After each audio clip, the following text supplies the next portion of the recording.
धन्यवाद प्रहलाद जी। सबको नमस्कार।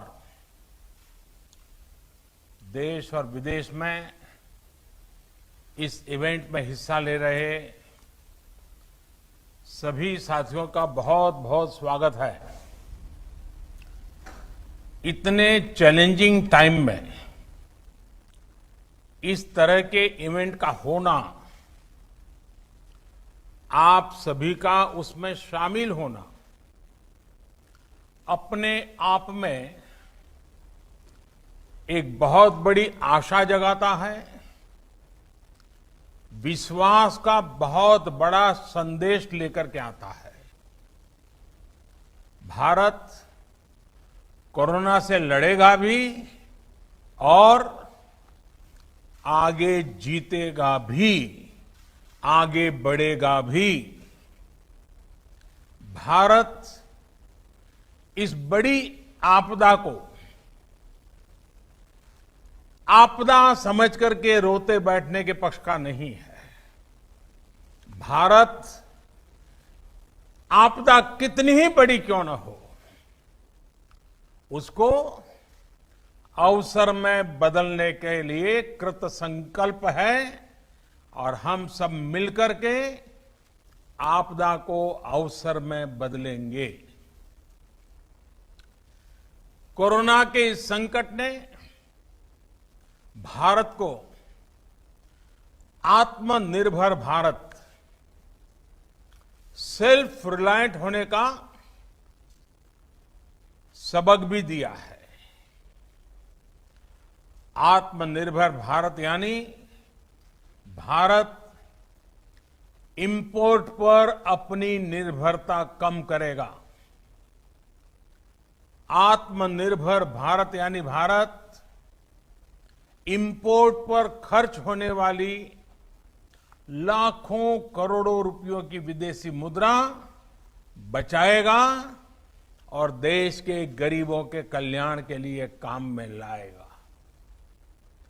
आत्मनिर्भर भारत यानी भारत को इंपोर्ट न करना पड़े, इसके लिए वो अपने ही देश में साधन और संसाधन विकसित करने की दिशा में लगातार प्रयास करेगा, आगे बढ़ेगा।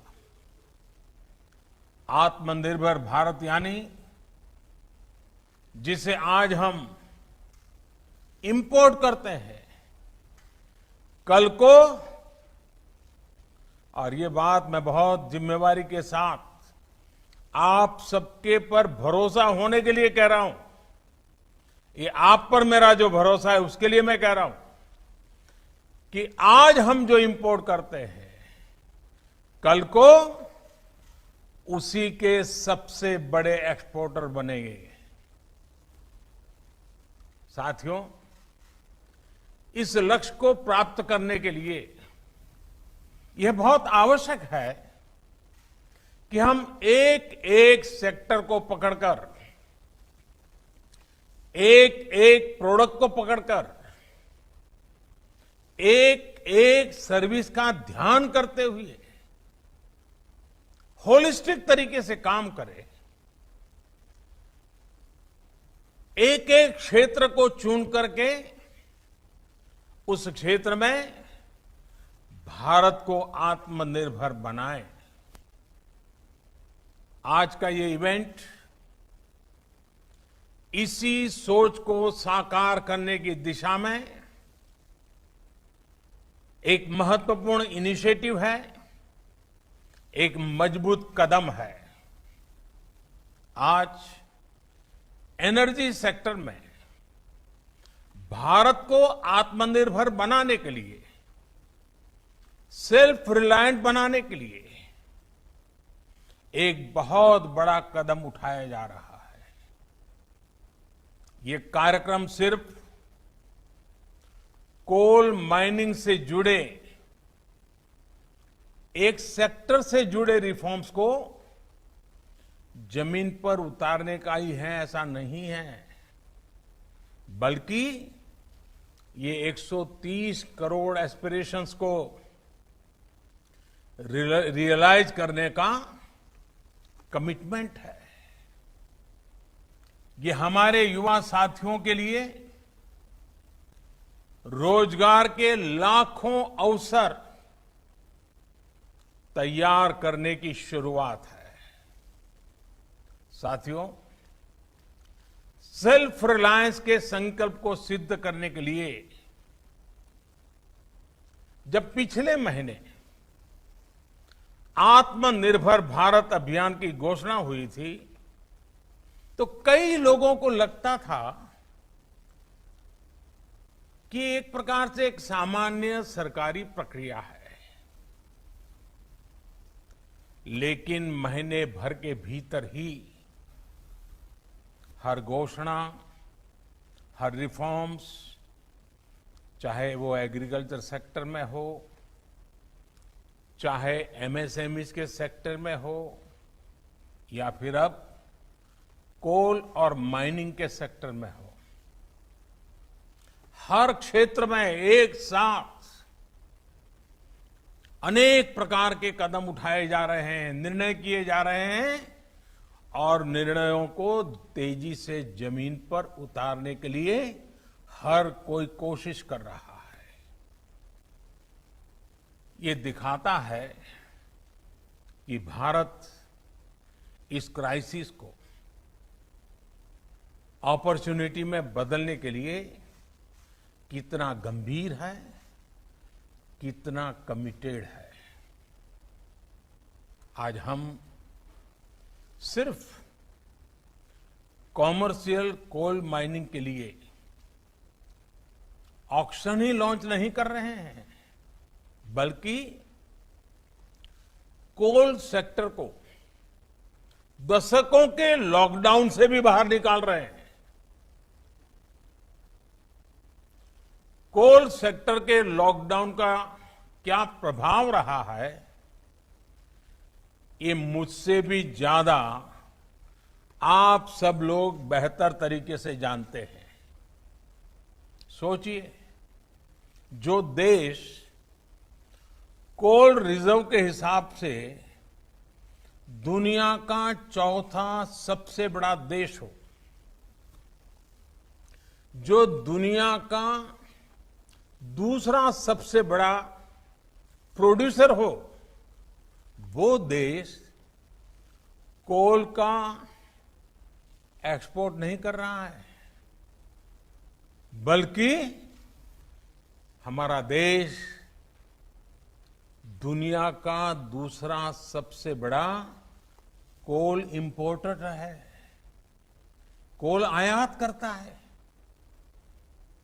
बड़ा सवाल ये है कि जब हम दुनिया के लार्जेस्ट प्रोड्यूसर हैं, एक प्रकार से लार्जेस्ट प्रोड्यूसर के जो मेन ग्रुप है, हम उसमें से एक हैं। अगर ये सच्चाई है तो हम लार्जेस्ट एक्सपोर्टर क्यों नहीं हो सकते? और ये हम सबको अपने आप को पूछना है। और यही सवाल मेरे आप सभी को और करोड़ों भारतीयों के मन में भी हमेशा उठता रहा है। साथियों, हमारे यहां दशकों से यही स्थिति चल रही थी। देश के कोल सेक्टर को कैप्टिव और नॉन कैप्टिव के जाल में उलझाकर रखा गया था। इसको कंपटीशन से बाहर रखा गया था। ट्रांसपेरेंसी की एक बहुत बड़ी समस्या बार बार सामने आई है। ईमानदारी से ऑक्शन को छोड़िए, कोयला खदानों के अलॉटमेंट में बड़े बड़े घोटालों की चर्चा हर किसी ने सुनी है, हर समय हुई है, हर कोने में हुई है। इस वजह से देश के कोल सेक्टर में इन्वेस्टमेंट भी कम होता था और उसकी एफिशिएंसी भी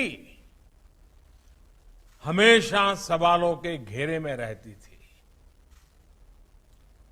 कोयला निकलता किसी राज्य में था, जाता सैकड़ों किलोमीटर दूर किसी अन्य राज्य के पावर प्लांट के लिए होता था, जबकि वे राज्य के पावर प्लांट्स कोयले का इंतजार करे रह जाते थे। यानी काफी कुछ मिसमैनेज था, अस्त व्यस्त था। साथियों,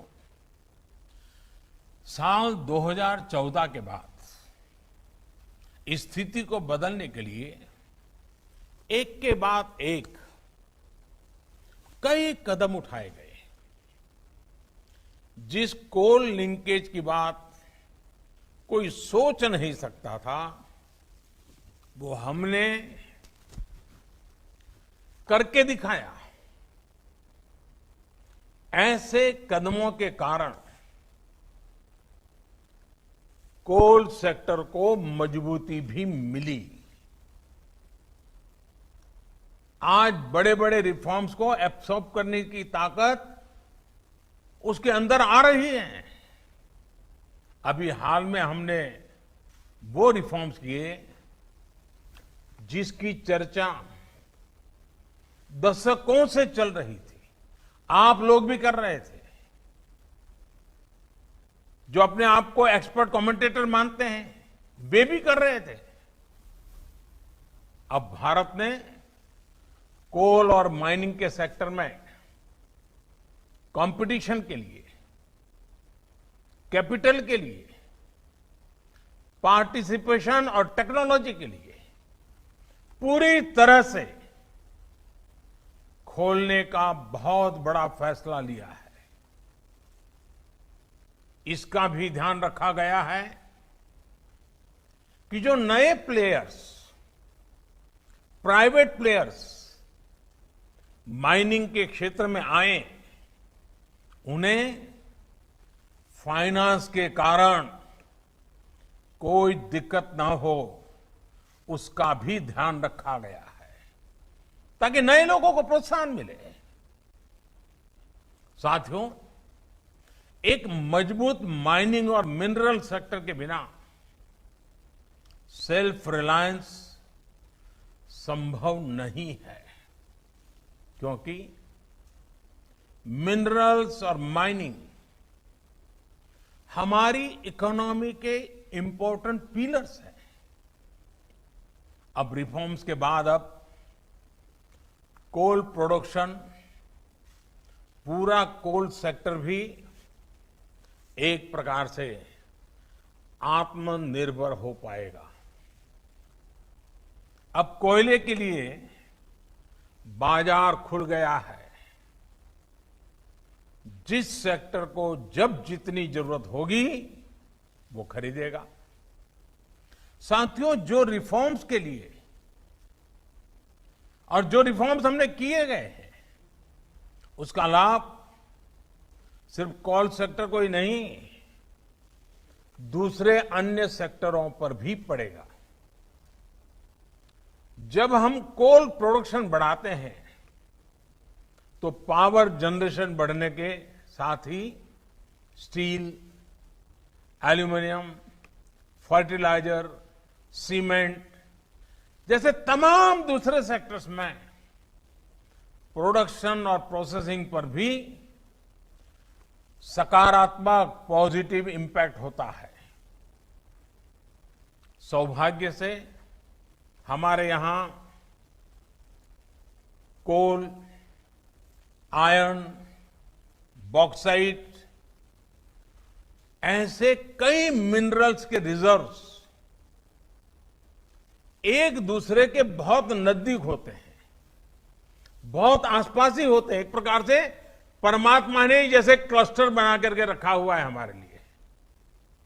ऐसे में हाल में ही मिनरल्स को लेकर जो रिफॉर्म्स किए गए थे, वो कोल माइनिंग रिफॉर्म्स के साथ जुड़ जाने से ये बाकी सेक्टर भी बहुत मजबूत हो गए हैं।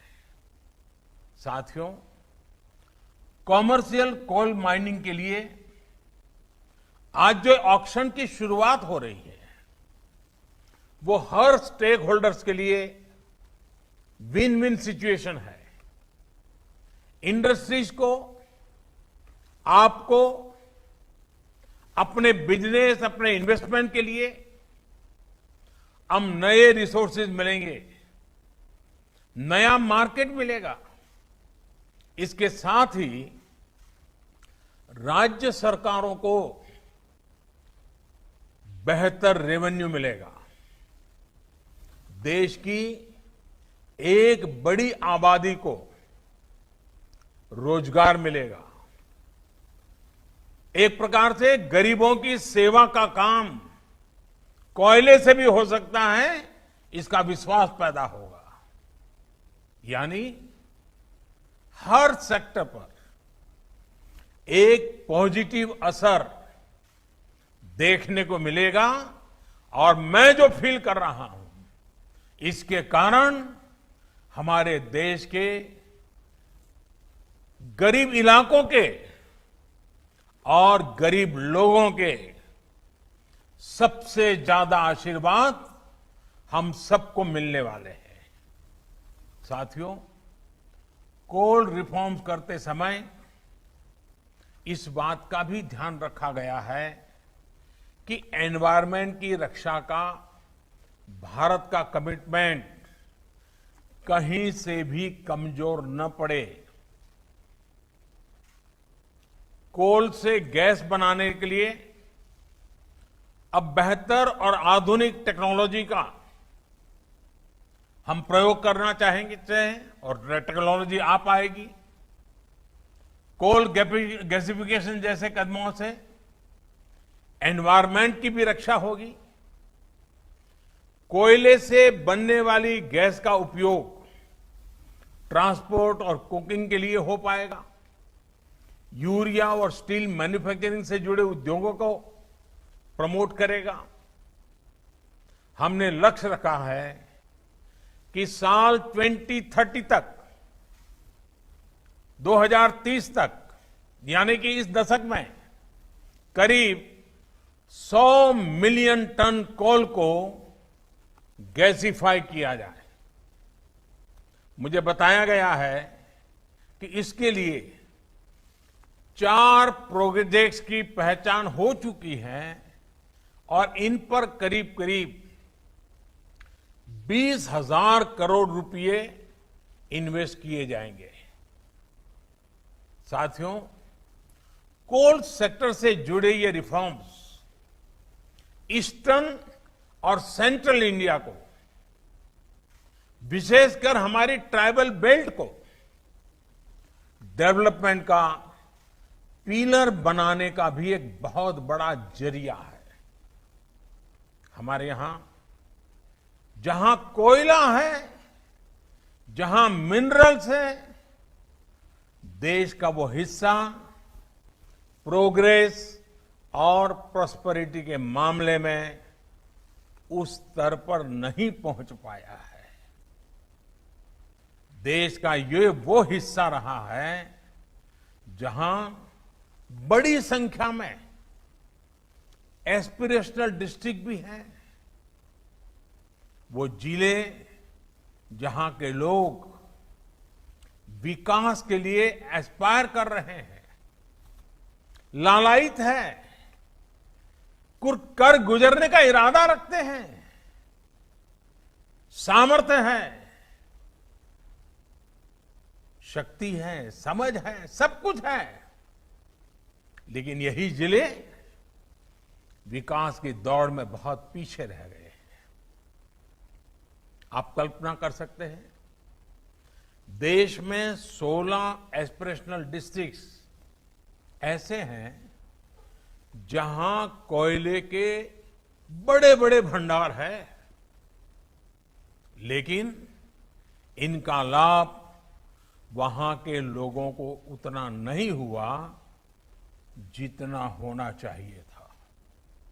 वहां के गरीबों का जितना भला होना चाहिए था वो नहीं हुआ। यहां से बड़ी संख्या में हमारे साथी दूर दूर अपने बूढ़े मां बाप को छोड़ करके, अपने खेत खलिहान को छोड़ करके, अपने यार दोस्तों को छोड़ करके बड़े शहरों में रोजगार के लिए, एम्प्लॉयमेंट के लिए माइग्रेशन करते हैं। ऐसी अनेक समस्याओं को कम करने और पूर्वी भारत और मध्य भारत की एक बड़ी आबादी को उसके घर के पास ही बेहतर रोजगार के अवसर देने में कॉमर्शियल माइनिंग तरफ हम जो कदम उठा रहे हैं वे एक इच्छित परिणाम लाएंगे। और जब मैं इच्छित परिणाम की बात करता हूं, मुझे इन क्षेत्रों का विकास करना है, हमें वहां के गरीबों का भला करना है। हमें पहले उस इलाके को आत्मनिर्भर बनाना है, बना के हर परिवार को आत्मनिर्भर बनाना है, हर गरीब की जिंदगी में बदलाव लाना है। आज जिन कोल ब्लॉक्स का ऑक्शन हो रहा है, इनसे ही इस क्षेत्र में लाखों जॉब पैदा होने का अनुमान है।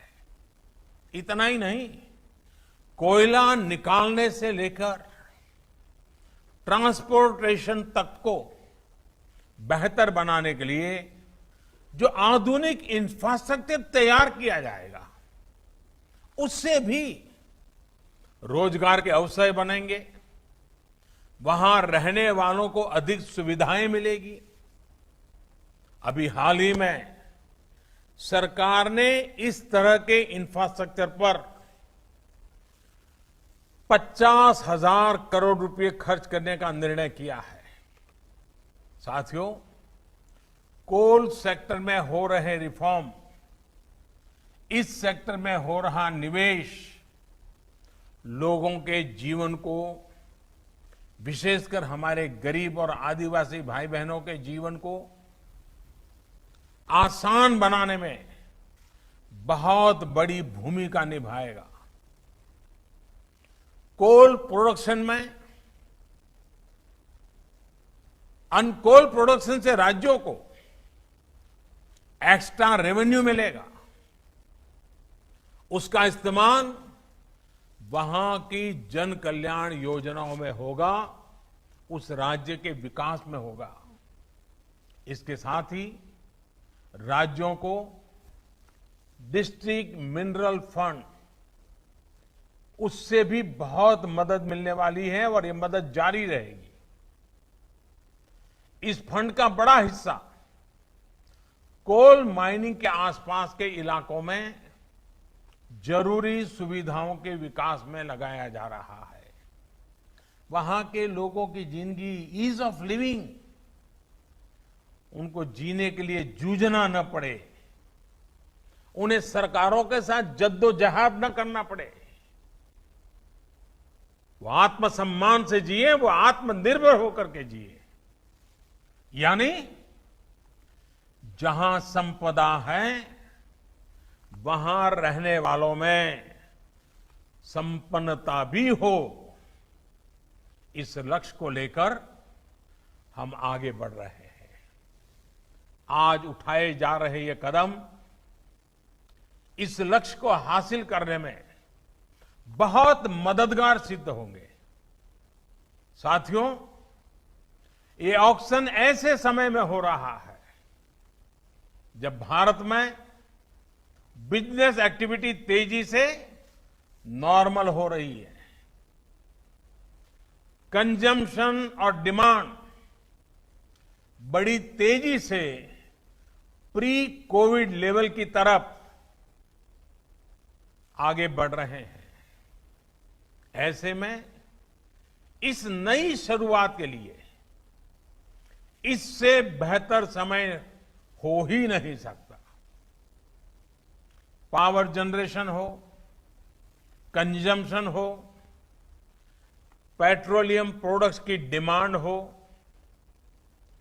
इनमें मई के आखिरी और जून के पहले हफ्ते में तेजी से बढ़ोतरी हुई है। इसी तरह अप्रैल की तुलना में ई वे बिल्स उसमें करीब 200% का बड़ा उछाल देखने को मिला है, 200%।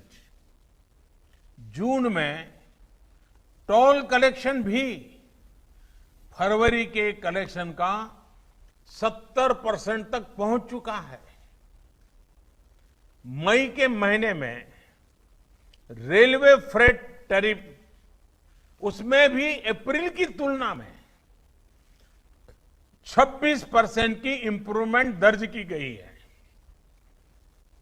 अगर टोटल डिजिटल रिटेल ट्रांजैक्शंस उसकी बात करें तो उसके वॉल्यूम और वैल्यू दोनों में वृद्धि होनी शुरू हुई है। साथियों, रूरल इकोनॉमी भी अपनी स्पीड पकड़ना शुरू कर रही है। इस बार खरीफ क्रॉप का एरिया पिछले साल के मुकाबले 13% से ज्यादा है। इस वर्ष गेहूं का प्रोडक्शन और प्रोक्योरमेंट दोनों बढ़ा है। पिछले साल के मुकाबले अभी तक गेहूं का 11% से ज्यादा प्रोक्योरमेंट किया जा चुका है। मतलब ये कि किसानों की जेब में भी इस बार ज्यादा पैसा पहुंचा है।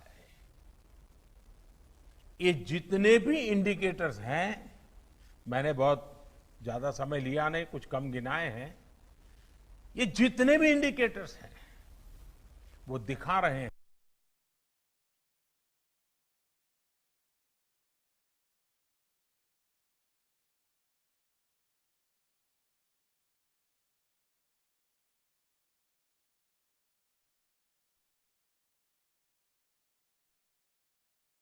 बाहर निकला है, इससे भी निकलेगा। हम भारतवासी अगर करोड़ों कंज्यूमर हैं तो ये न भूलें कि हम भारतवासी करोड़ों प्रोड्यूसर भी हैं। भारत की सक्सेस, भारत की ग्रोथ निश्चित है। हम आत्मनिर्भर बन सकते हैं। आप याद करिए, सिर्फ कुछ सप्ताह पहले तक हम N95 मास्क,